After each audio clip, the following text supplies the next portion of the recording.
l'invité de la matinale. KTO Radio. Il y a exactement 150 ans, dans la nuit du 14 au 15 février 1876, dans un petit coin du Berry, dans le diocèse de Bourges, la Vierge Marie apparaissait pour la première fois à la jeune Estelle Faguet. Elle lui apparaîtra 15 fois au total, lui confiant notamment une mission, celle de répandre la dévotion au Sacré-Cœur de Jésus. Je vous propose de revenir ce matin sur ces apparitions avec une historienne et grande spécialiste de la vie d'Estelle Faguet, Sylvie Bernet, qui est avec nous. Bonjour. Bonjour. Vous venez d'ailleurs de publier un nouvel ouvrage sur le sujet. Parmi les nombreux que vous avez écrits sur Estelle Faguet et le pèlerinage de Pellevoisin, celui-ci s'intitule sobrement Estelle Faguet et le pèlerinage de Pellevoisin aux éditions Salvator. Pellevoisin qui est l'un des 5 sites d'apparition mariale reconnus en France. Et pour bien saisir le sens de ces apparitions, il faut, je pense, se plonger d'abord dans l'histoire et la mémoire de cette voyante. Alors, qui est Estelle Faguet? Quel âge a-t-elle? D'où vient-elle? Que fait-elle? Dites-nous. Alors Estelle a 33 ans au moment des apparitions et elle est en train de mourir, puisque elle a une tuberculose. À l'époque, c'est une maladie incurable. Elle est domestique dans une famille, la famille de La Rochefoucauld. Et comme tous les domestiques, elle suit les mouvements de la famille l'été à Pellevoisin et l'hiver dans le faubourg Saint-Germain. Or, depuis déjà 6-7 ans, elle est malade et les médecins l'ont déclarée incurable. Or, son salaire, à l'époque, est la seule façon de subvenir aux besoins de sa famille. Donc, elle écrit une lettre à la Sainte Vierge en septembre 1875 pour demander sa guérison. C'est donc la seule apparition où la voyante est à l'initiative de la venue de la Vierge Marie. Les autres fois, c'est plutôt Marie qui vient d'elle-même. Et là, la démarche d'Estelle a ouvert le cycle de 15 apparitions. 15 apparitions qu'on va détailler, je pense. Effectivement, et je voudrais un point également sur l'histoire d'Estelle Faguet. Vous écrivez dans votre livre que déjà à l'époque, elle est passionnée par Marguerite Marie Alacoque, qui a reçu les apparitions du Sacré-Cœur à Paray-le-Monial. Effectivement, au soir de sa vie, elle prendra le nom de Marguerite Marie comme tertiaire dominicaine.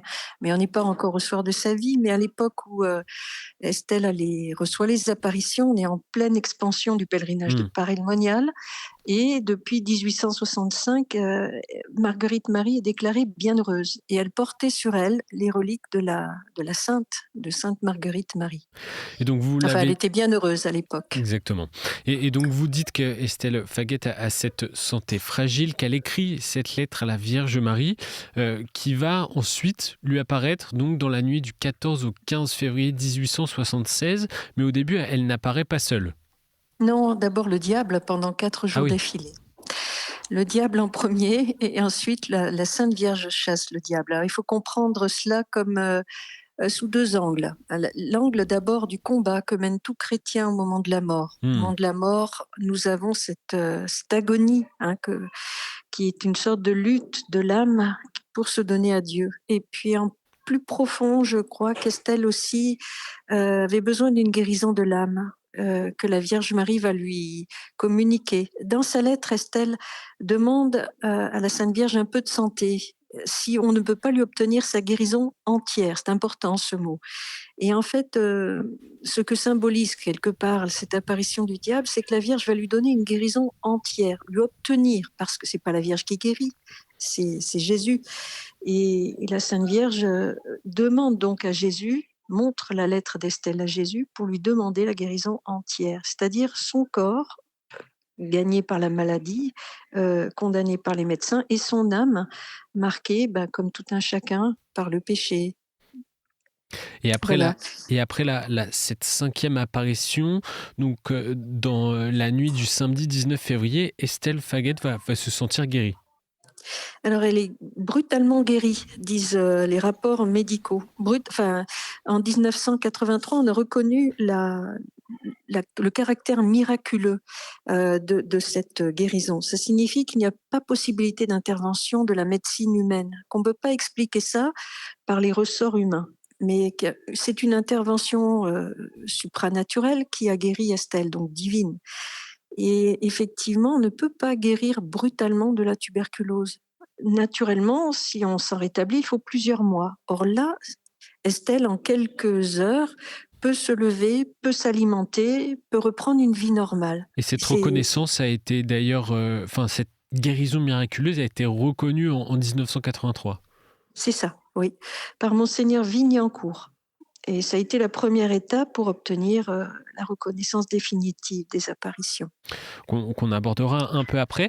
Et donc, la Vierge Marie va apparaître à Estelle cette semaine de février. Après, elle ne va plus lui apparaître et elle va de nouveau lui apparaître en juillet, une dizaine de fois jusqu'en décembre 1876. C'est ça. Quel enseignement en tire la jeune Estelle de ces apparitions ?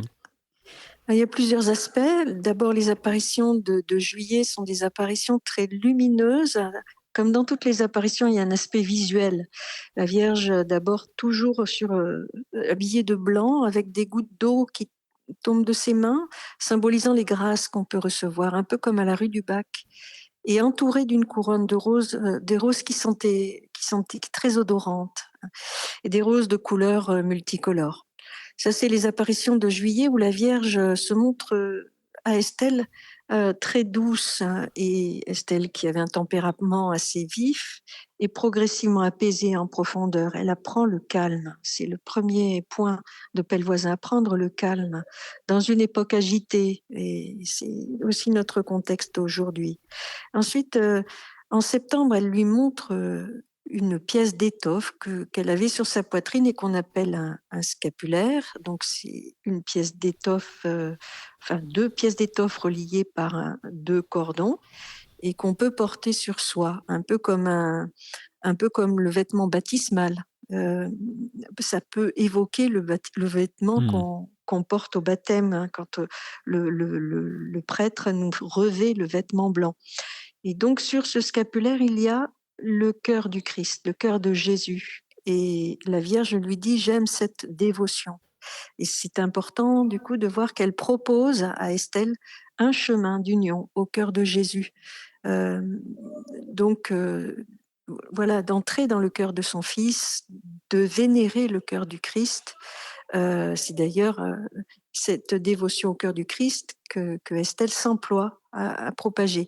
Elle reçoit la mission de propager ce scapulaire.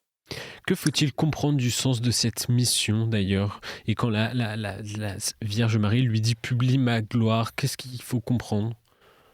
Alors, la gloire de Marie, c'est son Fils. Il n'y a pas d'autre gloire pour Marie que son Fils soit connu, aimé, et donc par le cœur du Christ, cette dévotion très intime d'amour, de consolation au cœur de Jésus. Eh bien, Estelle entre dans une mission. Elle qui voulait devenir religieuse, et qui avait une grande dévotion déjà au cœur de Jésus, elle se voit désormais investie de cette mission. Et elle en est très heureuse parce que jusque-là, elle cherchait un peu sa vocation. Elle n'avait pas pu devenir religieuse. Être gouvernante des enfants de La Rochefoucauld, c'était pas pour elle une vraie situation, si j'ose dire. Elle aurait vraiment voulu se consacrer à l'œuvre de Dieu. Et donc, désormais, c'est le scapulaire, c'est la Vierge Marie qui va remplir sa vie. Et comment s'est développée la dévotion autour des apparitions de Pellevoisin ? Dans un premier temps. Estelle était aidée par son curé, l'abbé Artème Salmon, qui a un prénom assez rare, Artème, et qui était vraiment un apôtre, et qui avait donc beaucoup d'intuition et qui a créé ce qu'on appelle une confrérie. Donc une confrérie, c'est une sorte de petite de grande communauté où ce qui rassemble les confrères, c'est le même point de dévotion, le même point de prière. Là, ici, c'est de porter le scapulaire et d'honorer la Vierge Marie, d'honorer le cœur de Jésus. Il va créer donc une confrérie qui diffuse le scapulaire, et avec l'autorisation du pape Pie IX, et puis de son archevêque de l'époque, Monseigneur de la Tour d'Auvergne. Et très vite, le scapulaire se diffuse dans le monde entier. Dans le monde entier, 3 ou 4 ans après, on a le premier évêque de Canton de Chine qui vient à Pellevoisin. C'est très, très spectaculaire. Et c'est très rapide, et effectivement. Quelle a été la position de l'Église au fil des années ?